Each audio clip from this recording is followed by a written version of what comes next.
Hello everyone. So here in this video we are going to discuss exercise 6F till 6E we have completed in the last videos. So इस exercise में क्या होगा, आपको जो middle term होगा उसको split करना पड़ेगा. ये जो टर्म है मिडिल टर्म, बीच वाला टर्म, इसको स्प्लिट करना पड़ेगा क्योंकि इस पर आप ना तो कुछ कॉमन ले पा रहे हो. देखो इन तीनों टर्म में से कुछ भी कॉमन नहीं है. यहाँ पे इन दोनों में x कॉमन लेकिन इसमें नहीं है, इन दोनों में 2 कॉमन है इसमें नहीं है. ठीक है, so you can not take anything common.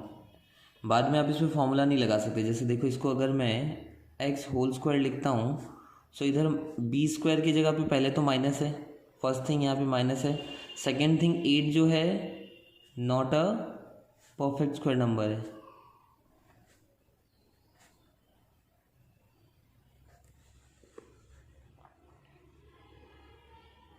ठीक है, सो ए प्लस बी होल स्क्वायर या ए माइनस बी होल स्क्वायर वाला फॉर्मूला भी नहीं लगेगा, अप्लाई नहीं हो रहा है. यहाँ पे a minus B whole square वाला फॉर्मूला भी अप्लाई नहीं हो रहा है. यहाँ पे 3 टर्म है so you can not use the formula of a square minus B square, that one also not getting applied. अभी तक जितने भी एक्सरसाइजेस थे उसमें हमने समथिंग कॉमन लिया था फर्स्ट में, taking common term, then applying formula A plus B whole square और A minus B whole square, then we did the formula for A square minus B square. ये कुछ भी यहाँ पे अप्लाई नहीं हो रहा है. सो ऐसे ऐसे एक्सप्रेशंस में क्या होगा, हमें इनका जो मिड टर्म है उसको स्प्लिट करना पड़ेगा. Split means divided into 2. ठीक है, इसको ब्रेक करके 2 टर्म बना लेना पड़ेगा. सो एक्सप्रेशन जिसमें 3 टर्म है वो क्या हो जाएगा, एक ऐसा एक्सप्रेशन जिसमें 4 टर्म है. सो फर्स्ट थिंग इसको स्प्लिट कैसे करेंगे, तोड़ेंगे कैसे. तो टू स्प्लिट इट आपको देखना है इसका कांस्टेंट टर्म. इसका कांस्टेंट टर्म क्या है, 8 है. ठीक है, बता रहा हूँ कैसे स्प्लिट करना है. To split it,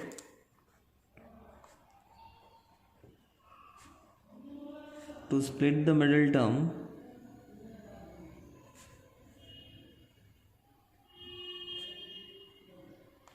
first see the constant term, okay, and coefficient of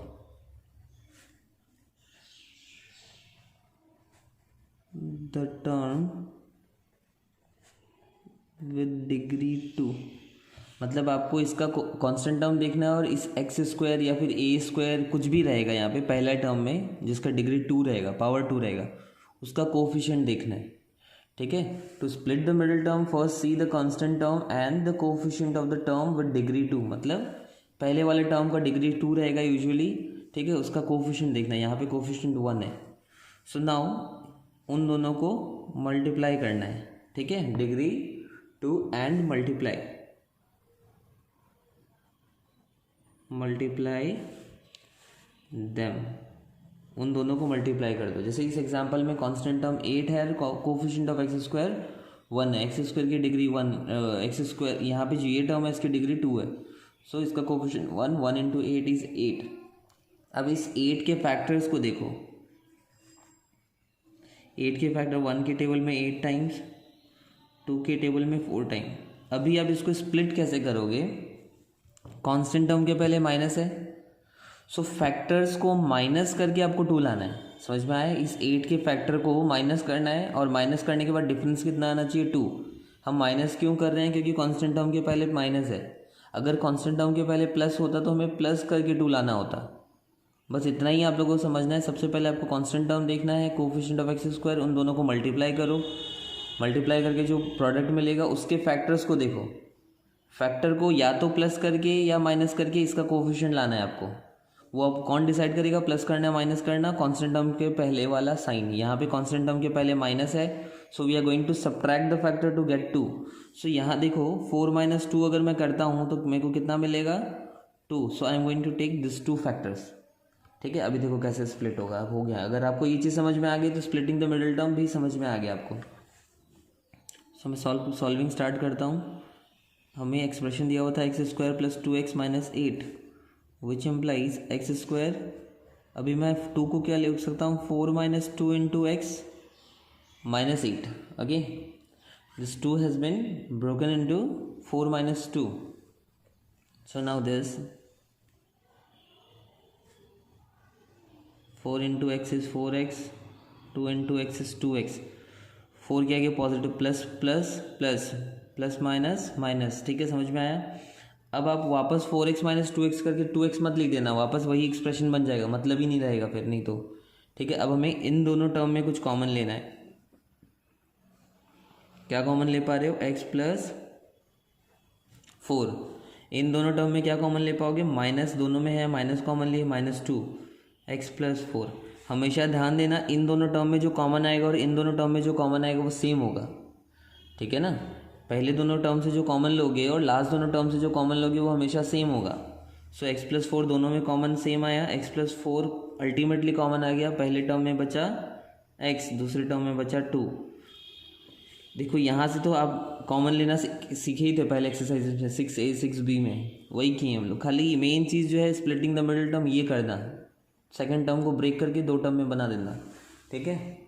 this is how you are going to solve exercise 6f। So now I am starting with exercise 6f।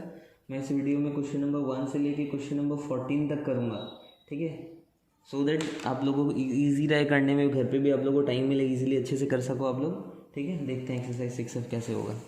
Okay, so exercise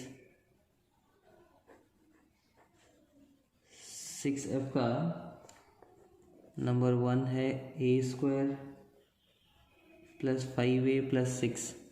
so देखो यहाँ पे constant term हो गया 6 और coefficient of degree 2 वाले term का वो coefficient है 1, 1 इंटू 6 इज 6। अभी 6 के फैक्टर को हमें क्या करके 5 लेके आना है, प्लस करके, क्योंकि यहाँ पे प्लस का साइन है। 6 can be obtained 1 into 6, 2 into 3। अब आपको दिख रहा है 2 इंटू 3 करने से हमें 6 मिलता है। सो हो गया हमारा काम। a², 5 can be broken as 2 plus 3 into a plus 6।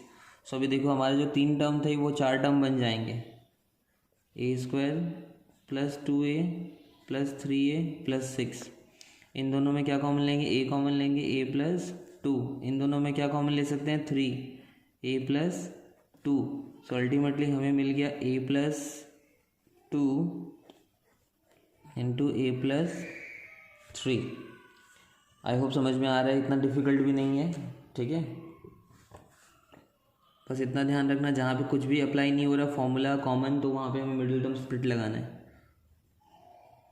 x² plus 7x plus 12, constant term 12 है, 1 इंटू 12, 2 इंटू 6, 3 इंटू 4। अभी 7 कैसे चाहिए हम लोग को? प्लस करके फैक्टर्स को। सो 3 plus 4 is 7। So which implies x², 7 has been broken down into 3 plus 4 into x plus 12. x², 3 into x is 3x plus 4 into x is 4x plus 12। पहले दोनों में x common, x plus 3। Last दोनों में 4 common, x plus 3। सो इधर आ गया x plus 3, इधर आ गया x plus 4। I hope it is clear. Let's see question number 3 then.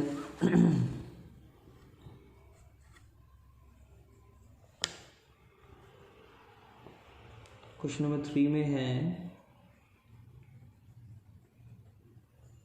m² plus 13m plus 42। सो 42 के फैक्टर को हमें ऐड करके 13 लेके आना। 42 इंटू 1 इज़ 42। अब देखो 42 कैसे मिलेगा? 1 इंटू 42 करने से 2 इंटू 21, 3 इंटू 14, ठीक है। फिर 4 की टेबल में आएगा? नहीं आएगा। 5 की टेबल में नहीं आएगा। 6 इंटू 7, और 6 प्लस 7 इज़ 13। सो थोड़ी दिन बाद आप जब प्रैक्टिस करते रहोगे तो आपको इतना लिखने का ज़रूरत नहीं पड़ेगा। You can calculate it with in your mind only. m² 6 plus 7m plus 42। m² 6 into m is 6m, 7 into m is 7m plus 42। पहले दोनों से सिर्फ m कॉमन जाएगा, m प्लस 6। लास्ट के दोनों से 7 कॉमन जाएगा, m प्लस 6। सो इधर बच गया हमारे पास m+6 m+7।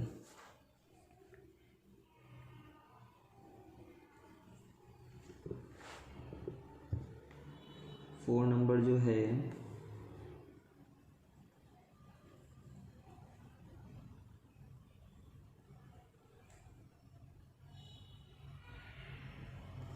इस बार हमें 54 के फैक्टर को क्या करके लेके आना है, माइनस करके 25 लेके आना है, ठीक है।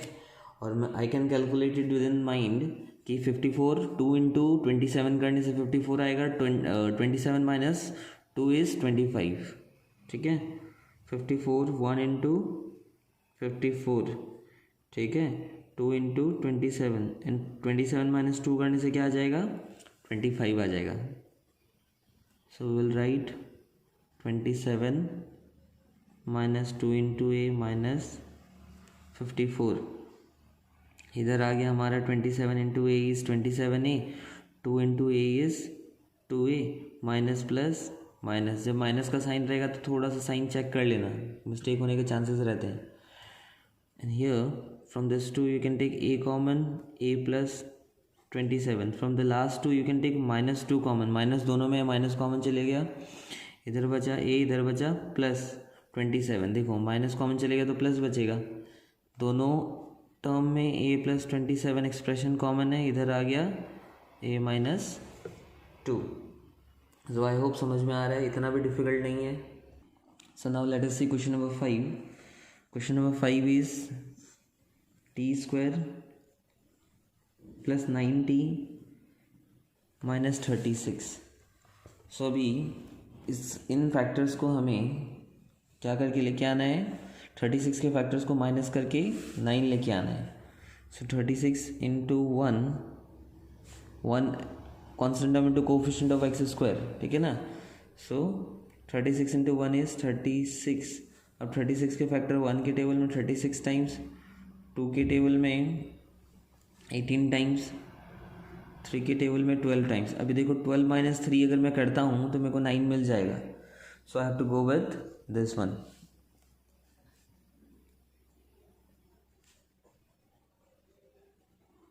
Twelve minus 3t minus 36,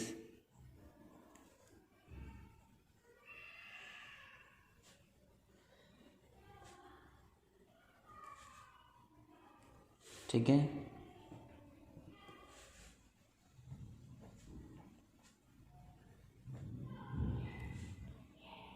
-3 common लिया, इधर भी t प्लस 12, देखो माइनस जैसे कॉमन लूँगा ये माइनस कॉमन चलेगा, ये भी माइनस कॉमन चलेगा।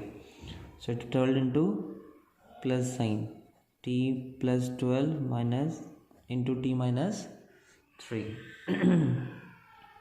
Okay, let's move to question number 6। Question number 6 है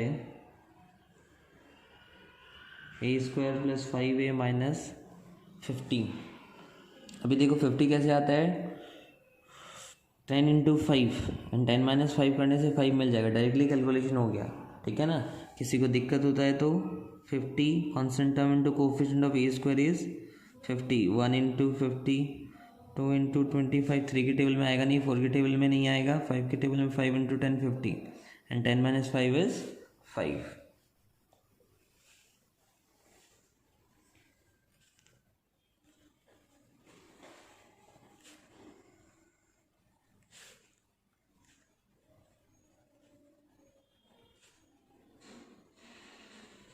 ठीक है।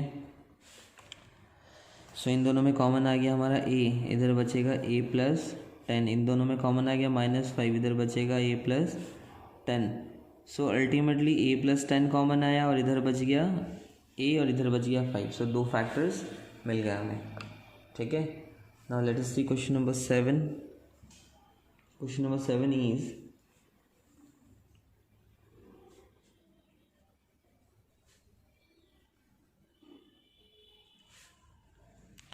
सो यहाँ पे कांस्टेंट टर्म हो गया 5 और कोफिशिएंट ऑफ x² हो गया 1। सो 1 इंटू 5 इज 5, ठीक है। 5 के फैक्टर को ब्रेक करके आपको 4 लाना है। सो देखो अगर मैं डायरेक्टली 5 माइनस 1 करता हूँ तो मेरे को 4 मिल गया, क्योंकि 5 के फैक्टर को माइनस करके मेरे को 4 लाना है। सो एक्स स्क्वायर, यहाँ पे माइनस का साइन था तो माइनस ही देना है, minus with in bracket 5-1 into x minus 5। सो जहाँ माइनस का साइन होता है वहाँ केयरफुल हो जाना, क्योंकि साइन में प्रॉब्लम आ जाता है, नहीं तो रॉन्ग कर देते हो आप लोग। 5 into x is 5x minus plus minus, ये देखो प्लस माइनस माइनस हो गया। 1 into x is x minus minus plus, इधर हो गया -5 एज इट इज़ आ गया। इन दोनों में क्या कॉमन है? ओनली एक्स, इधर बचा एक्स, इधर बचा -5। इन दोनों में क्या कॉमन है? कुछ भी नहीं, 1 कॉमन लेंगे हम। कुछ भी नहीं मतलब 1। यहाँ पे देखो एक्स पॉजिटिव है, पहले वाले में भी एक्स यहाँ पे पॉजिटिव, यहाँ पे भी पहले में पॉजिटिव, 5 नेगेटिव है, इधर भी 5 नेगेटिव, तो हम लोग एज इट इज़ अरेंज्ड है वो, तो हम लोग +1 लेंगे, x -5।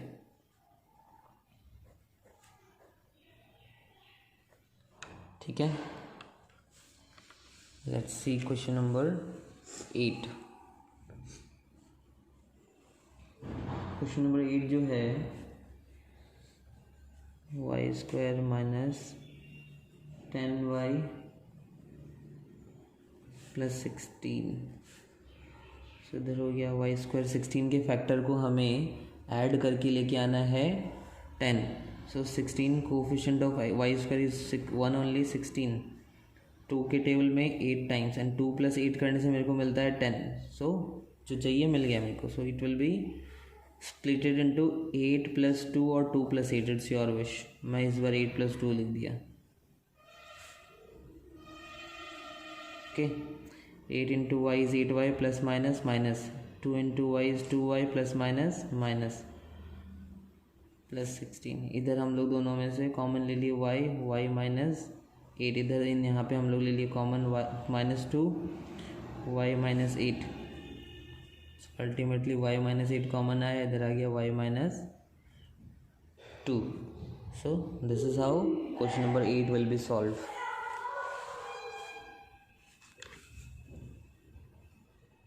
क्वेश्चन नंबर 9 देखते हैं।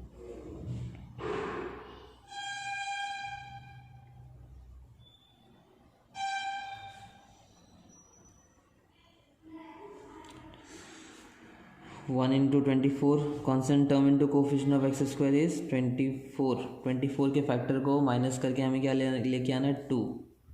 सो 1 इंटू 24, 2 इंटू 12, 3 इंटू 8, 4 इंटू 6। अभी देखो अगर मैं 6 - 4 कर देता हूँ तो मेरे को क्या मिलता है? 2 मिलता है। And my work is done. x² minus का साइन है, माइनस लिखूँगा, 6 - 4 into x -24। So x² -6 into x is 6x plus minus minus, 4 into x is 4x minus minus plus -24। ठीक है, इन पहले दोनों में ओनली x कॉमन है, इधर बचेगा x -6। लास्ट की दोनों में ओनली 4 कॉमन है, +4 ले लिए common, x -6। So x -6 into x plus 4। ठीक है, क्लियर है। देखते हैं question number 10 then. Question number 10 है y² + 2y - 48। सो अभी 48 के फैक्टर को सब्ट्रैक्ट करके मेरे को क्या लेके आना है? 2 लेके आना है। So first of all coefficient of y² into constant term is 48। अब मैं डायरेक्टली लिख रहा हूँ, देखो 48 आता है 8 टाइम्स, और 8 - 6 करने से मेरे को क्या मिलेगा? 2। 6 माइनस, सॉरी पहले बड़ा नंबर लिखना पड़ेगा, 8 - 6 y -48 y²। 8 into y is 8y, 6 into y 6y minus plus minus -48। मैं इधर ले लिया y कॉमन, इधर बचेगा y + 8। मैं इधर ले लिया -6 कॉमन, माइनस ऐसे ही कॉमन लिया तो दोनों नेगेटिव पॉजिटिव बन गए, y + 8। So overall y + 8 common आया, इधर y -6 कॉमन आया। ठीक है, so this is how question number 10 will be done. Now let us see question number 11.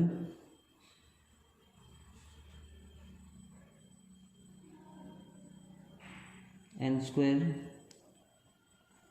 -3n -40, ठीक है। अभी 40 के फैक्टर को ब्रेक करके 40 इंटू एन स्क्वायर का coefficient of x n square is 1, 40 into 1 is 40, 40 के फैक्टर को ब्रेक करके सब्ट्रैक्ट करके हमें 3 लेके आना है, ठीक है। सोचो कैसे होगा, ठीक है। 8 इंटू 5 करने से क्या आता है 40 एंड 8 माइनस 5 इज़ 3, ठीक है। So coefficient of x square n square into constant term is 40, 5 8 times 40 मिलता है और 8 माइनस 5 इज़ 3।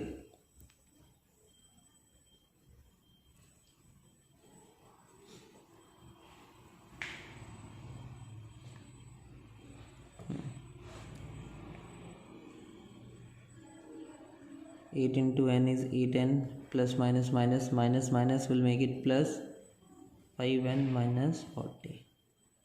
इन दोनों में n कॉमन आया n माइनस 8, इन दोनों में मैं कुछ भी कॉमन वेरिएबल कुछ भी कॉमन नहीं आएगा, only 5, so n minus 8। So overall n minus 8 common आ गया, इधर बचा n और इधर बचा +5। Okay,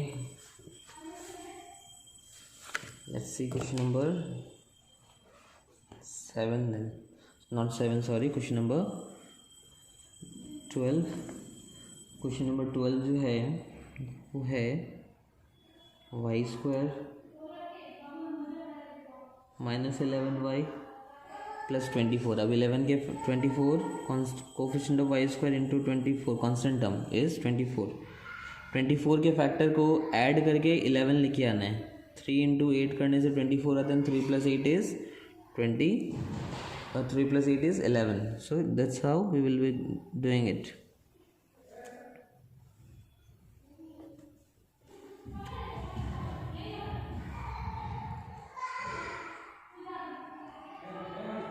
Three into y is 3y plus minus minus plus minus minus 8 into y is 8y plus 24। so यहाँ पे इन दोनों में कॉमन आ गया y, यहाँ पे बच गया कॉमन आ गया y, कॉमन आ गया, सो y -3 बचा और इधर -8 कॉमन ले लिया मैं, y -3 बचा। सो ओवरऑल y -3 कॉमन आ गया, इधर बच गया y -8। ओके, समझ में आया क्वेश्चन नंबर 12। सो लिखते हैं लास्ट 2 क्वेश्चंस वीडियो के। Question number 13।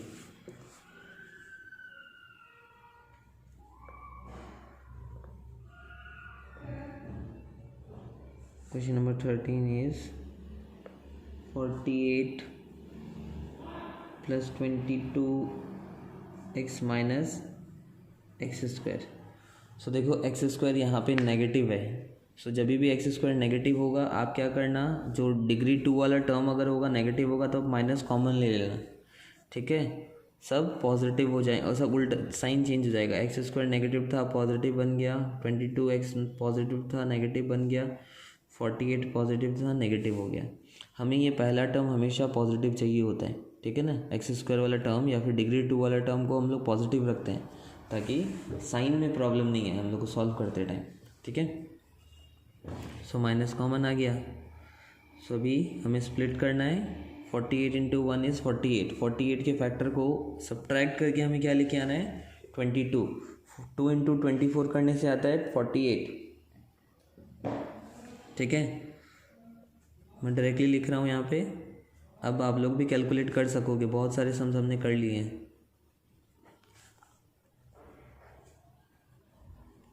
So 24 into x is 24x plus minus minus minus minus plus 2 into x is 2x minus 48। Minus common लिया, इन दोनों में क्या कॉमन आएगा x माइनस 24, इन दोनों में क्या कॉमन आएगा +2 x minus 24। So overall x minus 24 हमारा कॉमन आ गया, इधर बचा x प्लस 2, ठीक है। सो माइनस पहले रह गया। अब अगर आपका मन करे तो अब क्या करो, माइनस को ऐसे छोड़ दो, नहीं तो माइनस को इन दोनों में से किसी के साथ मल्टीप्लाई कर दो। मैं इसके साथ मल्टीप्लाई अगर कर देता हूँ तो x पॉजिटिव था नेगेटिव हो जाएगा और 24 नेगेटिव था पॉजिटिव हो जाएगा। So 24 minus x into x plus 2. It's your wish, you can keep it till here or you can make it like this also. Both are equally correct. Okay, so let us see the last question. Question number 14. Question number 14 जो है वो है x square minus 29x plus 204. ठीक है, सो ये बहुत comparatively थोड़ा बड़ा नंबर है. 204 into 1, coefficient of x into constant term is ये आ गया. ठीक है, 204 आया. 204 1 इंटू 204 करने से आएगा 2 इंटू 102. 3 की टेबल में भी आएगा 3 इंटू 6 8 68. ठीक है ना. 4 की टेबल में भी आएगा ये 4 इंटू 51. 5 की टेबल में नहीं आएगा, 6 की टेबल में आएगा. 6 की टेबल में यस आएगा 3 4 34. 8 की टेबल में नहीं आएगा, 9 की टेबल में नहीं आएगा ये. ठीक है, 11 12 की टेबल में आएगा ये 1 टाइम 7 टाइम्स. 12 इंटू 17 करने से 204 आएगा. ठीक है, अभी 12 प्लस 17 करने से मेरे को मिलेगा 29 एंड दैट्स जो मेरे को चाहिए था मिल गया. I can split 29. 12 plus 17 into x plus 204. X square minus 12x plus minus minus plus minus minus 17x. पहले दोनों में कॉमन आ गया x, सो इधर बचा x माइनस 12. लास्ट दोनों में कॉमन आ गया 17, सो इधर बचा x minus 12. x minus 12 into x minus 17. So that's all for today. I hope आपको ये concept समझ में आया and you are able to solve the sums. Try to solve some questions from 15, 16 and 17 by yourself so that it will help you out to solve the rest of the questions. Okay, that's all for today. Good day.